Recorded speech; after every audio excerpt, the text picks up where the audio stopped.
रायगड महाराष्ट्रासह देश विदेशातील ताज्या बातम्या पाहण्यासाठी मॅक्स इंडिया लाईव्ह चॅनलला सबस्क्राईब करा आणि बेल आयकॉन दाबायला विसरू नका.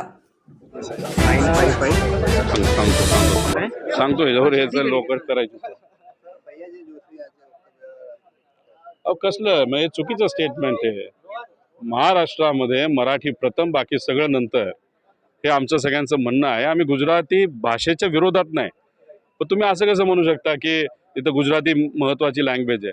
माझं एवढंच मत आहे की आता इलेक्शन आलं म्हणून तुम्ही तुमची भूमिका बदलताय का, की आता महानगरपालिका आहे की आपल्याला आता मतदान मिळवलं पाहिजे. तुम्ही हे जे काही सीझन प्रमाणे नाही तर वातावरणाप्रमाणे तुमची जी भूमिका बदलता हे योग्य नाही. आम्ही तर याचा निषेध करतो. आता मुख्यमंत्री या बाबतीत काय करतात बघावं लागेल. आणल्यानंतर बघू. अजून माझ्याकडे ते नोटीस आलेली नाही. ती नोटीस आल्यानंतर त्याच्यावर जास्त मी डिटेलमध्ये बोलू शकतो. रोहित पवार आपल्या सोबत आहे.